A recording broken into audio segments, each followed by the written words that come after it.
hot stuff could write story because at least I not talk about my senses and we've seen my achievements from a lot of people. With our big brother Ninja so after stopping drinking we go it's a 9-room house shown so you cannot imagine it gives us the courage on zororeka enge unokwanisa kufunga zvimwe zvinhu while least uchita sei wasiyana newao because kwangogara wakangodhakwa chacho kuti kunyasoona kuti kunze kwakamira sei I don't want to lie aumbonyasozvoona inguva yemai manje dzimatuka idzi but this time nemadhakwa kanaka 2 futi apa this is about 28 minutes to 3 to 4 saka which means tingadaita rara kana kuti ka 2 because 5 a.m. at 5 because 9:10 ukona manje pane utsotsi wacho manje sika ikunzovhipa 9:10 tomotora na 10 na 11:12 wamuka just 1 hour apana chimwe chinombofila kunzwa kuda kana even chikafu chiripo kana even chikafu wakutongofunga kudzokera futi back kuplan chichonongomuka ka ngomuka nekubata chi hapana kuti mune mari kwangwanzwa mune mari chete kana pasina mari yacho you have to look for the money maybe ndo chingatongokudelaya otherwise ndiwane manje mari hapana kana norara kana ka draft here raningaite kana kuti ka contract yekuti ndingwana just that little money you could that dollar kana 5 rand that dollar or 5 rand kuti ndingoita sei zvingoramba zvichiita sei zvichiendeka noti pano paunenge uchikamwe baba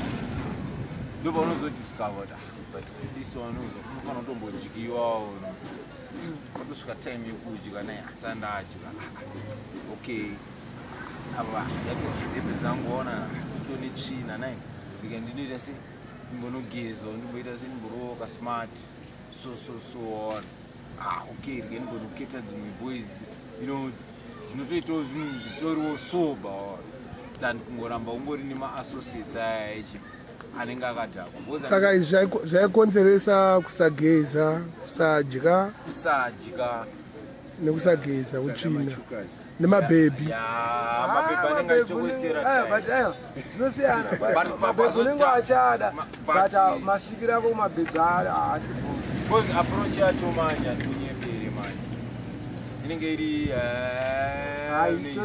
haitoiti zongoti ugononyasoona kuti formula irikusenzeswa apa even ichitwana nemumwe wako yakamudhaka so nongonoti formula munhu auikana zvite kutambira wakadhakwa nezeti because you'll be in another world because and the real world inenge iri payo yega because inini chandakaona inini papersonal hygiene apa neoral hygiene zvinhu tu zvakasiyana kaizvi zvokuti pamainwa imini pamwe manga musikazvinzwa but ndainzwa mukanwa menyu muchinhuwa paoral hygiene chaipo chaipo kana mazino pamwe maikanganwa kuti anofanirwa kuita sei kubrasha pabody wise futi mwiri wako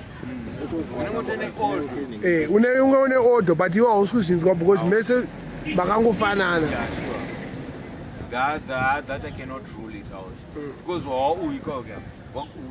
wakazopesera wakuita iya yekuti like unosweta usiku kusweta zvezvokuti unodikitira everybody anomwa wawo you justify kuti I'm telling the truth unodikitira zvokuti anotota mablankets especially kuona summer time yatapinda munhu anodikitira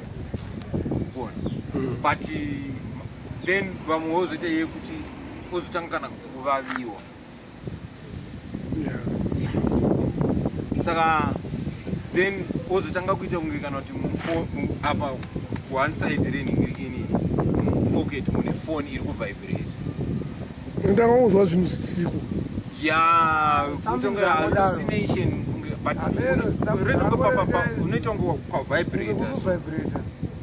You see, that was the time. Maybe cannot addiction inga yakura here cannot. It was because of kuti uyu wanga wakugadzirwa zvisiri. Because uyu kana zvandi kunyebera pane muimbi ere ari kuno kwatitauri hatiti kutaura mazita edu handiti achiri kunwa mamuziya chimboenda padhuze pake onzwa unhuhwa kunoita mukanwa make hamuchanwa kaini chimboenda padhuze pake chete unzwa kunhuhwa kunoita mukanwa make but iye ndakaona kunge inenge itori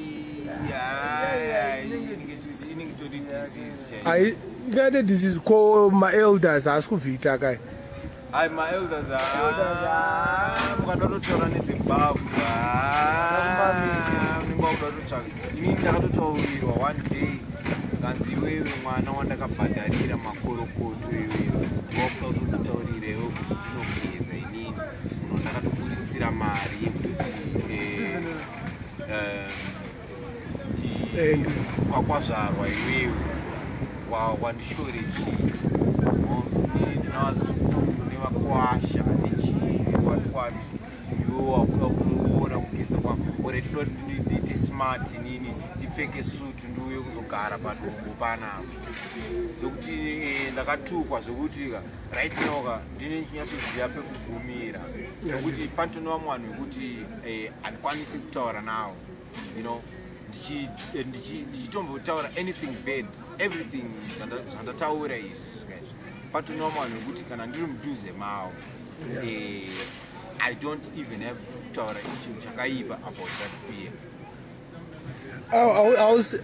Ausiriwe wega because nyaya iyi takaitaura izvi naParkerson afunga ndikuseka naGava ndamutaura kuti mimi munonogeza inini ndichikutengerai bhiya muchindisiya ndiri panapo musiya makandipaka kana maunogeza monditaurawo kuti ndakunogeza monditorawo ndonogeza bhosi ndakazodhakwa nosa kugeza ka wakangodhakwa chete kugeza kunonge kwakutonetsa but let me tell you manje pana elder manje iwo kada kuti uda unogeza let's say pamwe vane mane mari dzawo varibva kuti tinga one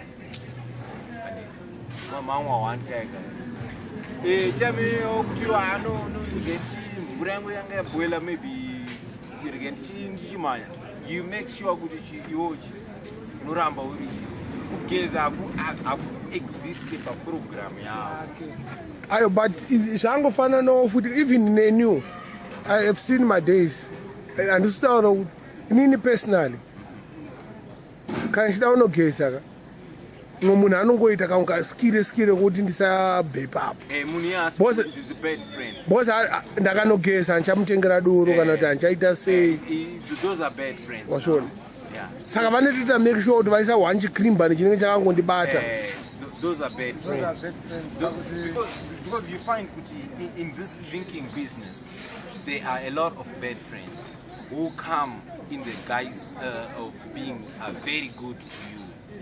They try by all means kuti vaiti kunge vari kukufarira vari kukuumbiridza, but all they want kuti wewe ungovatengera beer chete and nothing more. And you find kuti ukazoona kuti pekuti mari hapana, so you find kuti those people you don't see them. Yes. But vakangonyatsoziva kuti waenda kubank ndaotora mari kana wapiwa mari yalandlord panga kune vanhu hopo pangokazara kustodart anenge pari pese panepeni kana kuti vanhu more than 15 because ndo inenge iri minimum number iyoyo. But pakangozikanwa dzaenda kubank apatorwa mari panofana kunge paine vanhu more than 20-25 vanenge vangori mudhuze. You might not see them padhuze, vanogona kunge paine 4-5 asi 20 vanenge vatori in the vicinity. Those are not good friends. A good friend is somebody who you can actually, who can be there for you. Under 1 minute. Okay. A good friend is somebody who can actually be there for you. Tell you, Shaman, let's be sober enough. Let's go back. And we'll continue our drinking you're drinking. Yeah, But a good friend will tell you, Sham, instead of drinking, let's do this project. Let's invest this money and eat the profit. That is what a good friend. I don't know if you've managed to come across some. I have one or two good friends, but right now ndakutoita demand kuti vanhu ivo vatoita make sure kuti zvinhu izvo zvaitwa. And it is. Because as we speak my manje handinawo drop. Because Handiti ka Parkerson handinawo drop handika. Hembe dzangu dziri mumasuitcase. Ndodawo one friend inonditaura kuti abati Minox chi tora pa 300 waningi hane mono tsvakawo drop. Change yacho yasara iyoyo katozoonwa zvedu. I want that person. Because ndenge ndinayo mari iyoyo ndoitora pamberi pavo. because zvinoitika manje ndechekuti vanhu vakazvarwa zvakasiyana. But zvandikutaura guys, it's a matter of kuti yatipana nema-advice. Good advice especially. Ona. Because inini ndakuonawo ka zvamakaona, but zvangu zvandiri kuona zvakasiyana because ndiri munhu anobata mari yakati wande kupfuura yenyandi. Exactly.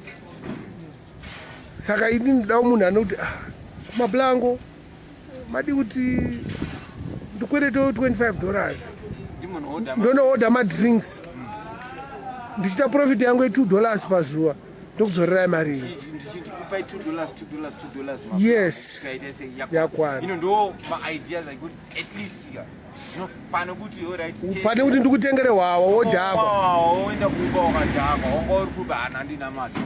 Ini ndakublamwa manje because wadhakwa manje. Nemaparents enyu. Zvangofanana neni. Inini ndikuremember imimi amai venyu madman vari vapenyu.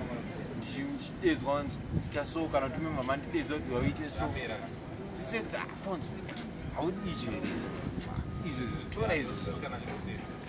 Chinhu ichocho so ndikachitora so nezozoti chinhu chingona chakafa zvacho chakagadzirwa chinhu chikai chimixa kutonewa mwana anogona kuchida alright chitori tinoona kuti chinogadzirwa things like that munenge muchidza kuti watuma vanhu vakawanda vaite sei kwete inini chete vabudirire but ivo kwamuri mimi what other people are they just want to drink and be seen by people kuti we are enjoying life, but the end result is that they are not in good form with their families. Because one thing nachenda akadhakwa because you have to kuda kabrongo ufanzi mabhodhoro ako 3 ufanzi kuda chii but iwewe livelihood yako unzi somebody haumbozofunga kuti because patonwa mwana watinotoziva kuti for the past makore ese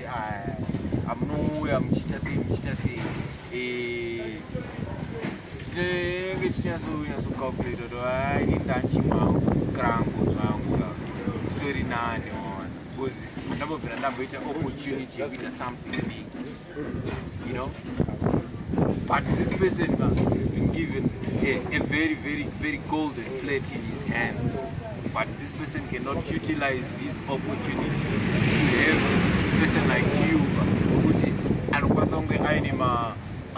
my economic resources are at least higher.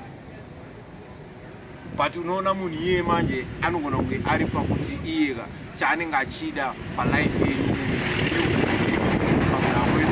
munzi kana kuti mimi hamusikuwirirana kana kuti nasambati wekumba kwenyu ati imimi muri close naye iye so akadai kusu just because anenge achida maneeds ake ayatokutaura kuti maneeds aya haana basa. It's high time now ukuthi as you were saying kuti I hope God will grant you that kind of associates. Ukuthi vanokwanisa kuti vanokuita pull out of this jungle. Ndofunga ndakabuda manje. Anditi? I think so. But anyway boys, maita bo anditi. Anditi kulako. Saka hopefully kuti amunwe. Aiwa no. Kana makunwa you drink responsible. Aiwa, we want to drink responsible. No cracks, because a lot of brothers. No cracks. No more cracks these days. Cracks. Oh, rimwe munokwanisa kunwa. But the cracks are mufu. but it's good to be sober. Even my stuff, Mama, after every day. It's good to be sober. And it It's good to be sober. Because at least number life is really sober. And it's nice to be sober. Respect it. Thanks, boys. Alphonso and Parkerson. Yeah, Mauto. Alright. Yeah, respect. Na elder, watch your footy. Elder